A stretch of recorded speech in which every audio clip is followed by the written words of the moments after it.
Hey, I'm Ryan Reynolds. At Mint Mobile, we like to do the opposite of what Big Wireless does. They charge you a lot, we charge you a little. So naturally, when they announced they'd be raising their prices due to inflation, we decided to deflate our prices due to not hating you. That's right. We're cutting the price of Mint Unlimited from $30 a month to just $15 a month. Give it a try at mintmobile.com/switch. New activation and upfront payment for 3-month plan required. Taxes and fees extra. Additional restrictions apply. See mintmobile.com for full terms. It's Saturday the 14th of October. I'm Ciara Evans, and this was a week that saw a horror attack on Israel, war declared on Hamas in the Gaza Strip. Sir Keir Starmer addresses the Labour Party conference, and Holly Willoughby quit this morning. Grab a cup of something hot, put up your feet, and get up to speed on the 7 biggest stories of the week. This is the Standout 7 from the Smart 7. It's news, but not the news. Last weekend saw a terrorist attack on Israel which left hundreds dead and thousands more injured. The Palestinian militant group Hamas sent fighters across the border from Gaza into Israel, catching Israeli defence forces off guard and massacring thousands of innocent civilians, including almost 300 young people at a music festival. Hamas, the Islamist group, has controlled the Gaza Strip since 2007, and their conflict with Israel stretches back more than 30 years. Its charter calls for the complete destruction of Israel and eventual creation of an Islamic state in Palestine. Israeli Prime Minister Benjamin Netanyahu addressed his citizens on Saturday morning and formally declared war. Citizens of Israel, we are at war. Not in an operation or in rounds, but at war. Hamas launched a murderous surprise attack against the state of Israel and its citizens. The enemy will pay an unprecedented price. Israel struck back hard with airstrikes and a massing of troops on the border prepared for an invasion of northern Gaza with the aim of exterminating Hamas as an organisation. The civilian death toll in Gaza has risen all week and residents were ordered to evacuate on Friday morning.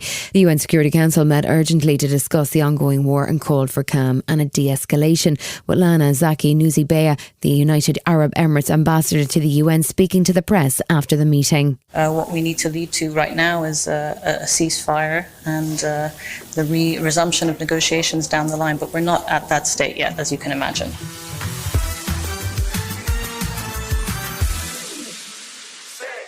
The attack on Israel attracted widespread condemnation from across the world, with Western leaders declaring solidarity with Israel, including Ukrainian President Zelensky, German Chancellor Scholz and Canadian PM Trudeau.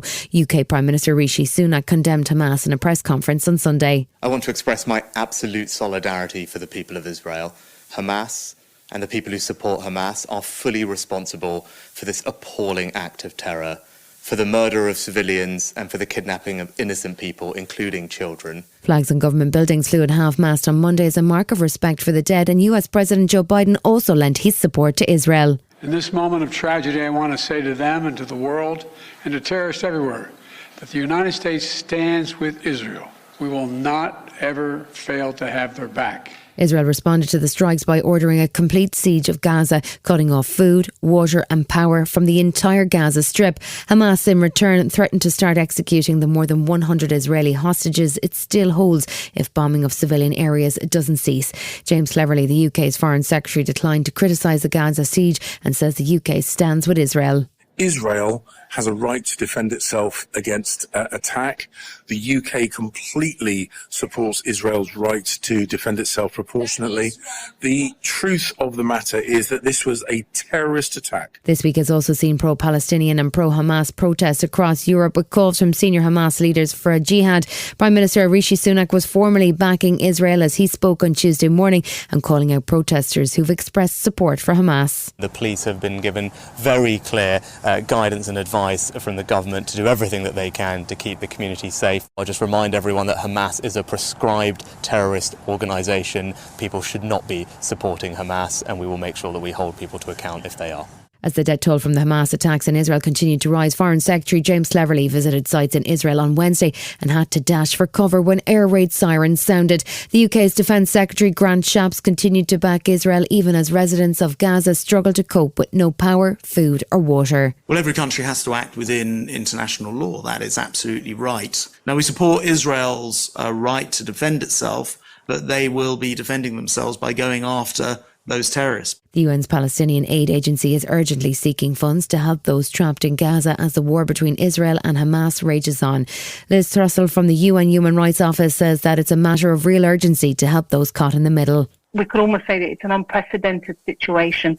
It's a cycle of vengeance, and basically the people who pay the price are Israeli civilians and Palestinian civilians. By Friday morning, authorities were saying that at least 1,300 Israelis died during the Hamas incursion, with over 1,500 Palestinians having since been killed by Israeli airstrikes.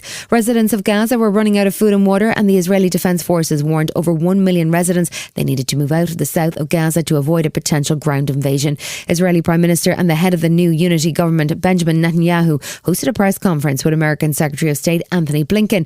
Netanyahu warned of many difficult days ahead.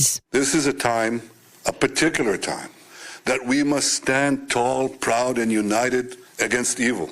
Thank you, America, for standing with Israel today, tomorrow and always. Among the remarks, Blinken addressed the persistent false claim that the $6 billion released by the US to Iran had been used to fund these attacks. The US and Qatar have now frozen Iran's access to those funds, which remain closely supervised. The Secretary of State also reiterated America's unwavering support for Israel against all enemies.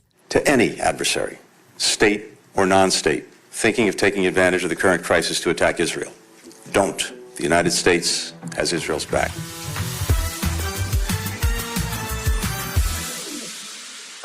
The Labour Party conference kicked off in Liverpool on Sunday with a focus on next year's general election. Deputy Leader Angela Rayner was Sunday's main speaker and promised a ban on no-fault evictions and the biggest increase in social housing in a generation if Labour take control. The conference follows a major Scottish by-election win in Rutherglen and Hamilton West, and that confidence seems to be rubbing off. Monday saw Shadow Chancellor Rachel Reeves' speech revealing a long to-do list, promising a HS2 inquiry, a scrapping of non-dom taxation rules, new rules on private jets for ministers and a rewiring of Britain's energy grid. She also plans to target the estimated £7.2 billion lost through COVID fraud and mismanagement. We will appoint a COVID corruption commissioner, supported by a hit squad of investigators, equipped with the powers they need and the mandate to do whatever it takes to claw back the money that has ripped off the taxpayer. Her core message was that voters can trust Labour on the economy, and she got an endorsement from former Bank of England Governor Mark Carney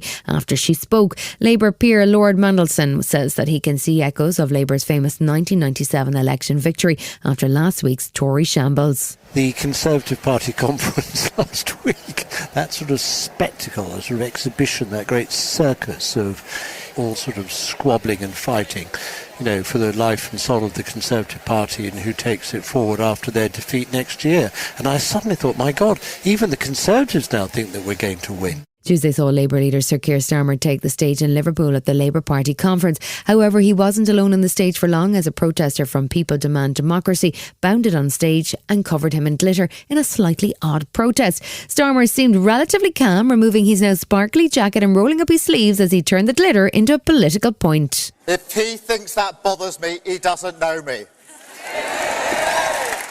Protest or power, that's why we changed our party conference. That's why we changed our party. His speech promised a Labour government that would restore order and balance to a battered British society, with talk of 1.5 million new homes. He also warned that there were no oven-ready solutions to the current chaos, but that the Labour government would offer stability and a restoration of the NHS. People are looking at us because they want our wounds to heal, and we are the healers. People are looking to us because they want to build a new Britain, and we are the builders. Sir Keir Starmer's conference speech got a positive reaction overall from media and political commentators, although former leader Jeremy Corbyn was unimpressed, calling for more bold changes.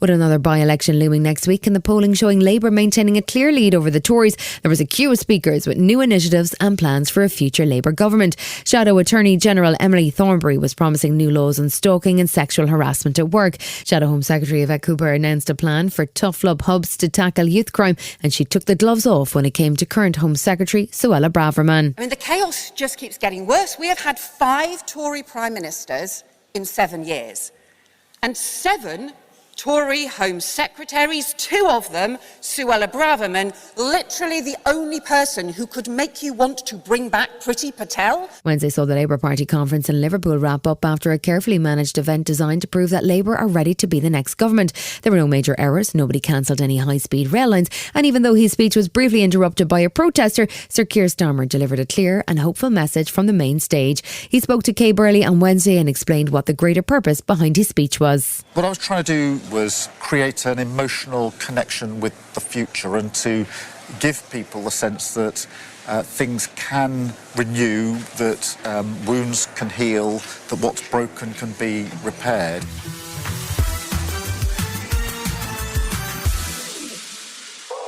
As events unfolded in Israel, the US Congress found itself tied up in knots as it struggled to elect a new speaker. Republican Speaker of the House Kevin McCarthy was pushed out of his position last week by MAGA Republicans, and the week saw a power struggle going on over who will replace him. 2 candidates emerged. Steve Scalise is the current Majority Leader of the House, and his rival Chairman of the Judiciary Committee, Jim Jordan, is a Trump loyalist who has been making a mess of the investigations into Hunter Biden. Scalise won his first internal Republican vote on Wednesday, 113 to 99, and he was sounding optimistic about getting things back to normal as soon as possible. We have a lot of work to do, not just in the House for the people of this country, but we see how dangerous of a world it is and how things can change so quickly.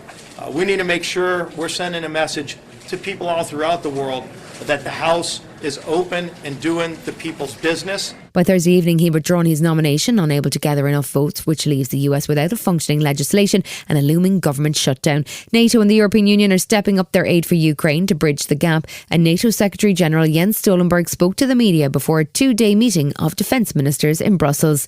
He was joined by Ukrainian President Zelensky, and he was warning that as winter approaches, Russia will only step up its attacks on energy targets. Russia has increased attacks on critical infrastructure and is preparing again to use winter as a weapon of war.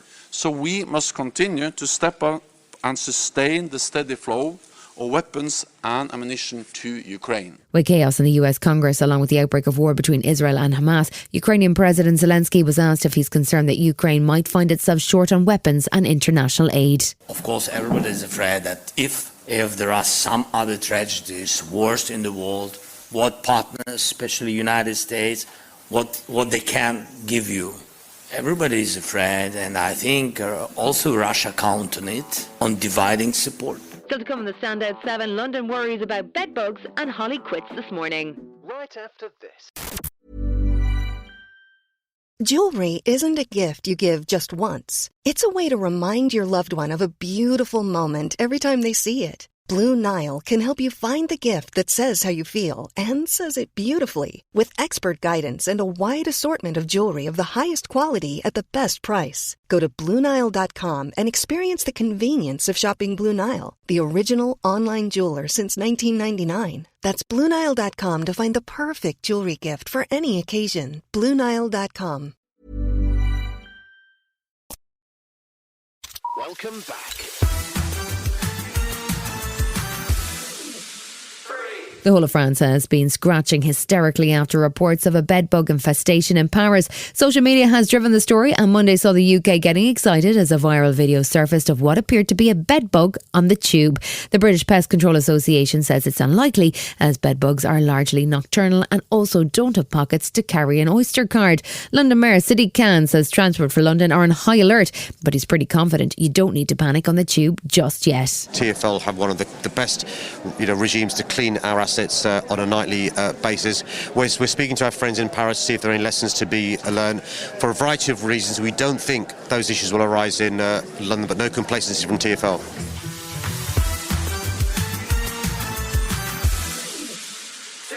Back in June, Holly Willoughby wanted to know... Firstly, are you okay? I hope so. That was when she returned to This Morning after the intense drama over Philip Schofield that saw him exit the show. Now she's been involved in intense drama herself. Pulled off the show at short notice as police arrested and charged a man over a plan to kidnap and murder the presenter. She posted a resignation letter on Tuesday announcing that she was leaving the show for herself and her family and telling fans she'll miss them so much. She's leaving after 14 years on the This Morning couch. This was her first morning way back in 2009. Good morning. Just as the title started, I said, I'm not doing it. Come back. I'm holding on very tightly. Welcome. Thank you. How do you feel? Hello. Like this isn't really happening. Well, you just said that a second ago, which makes me just a tad nervous.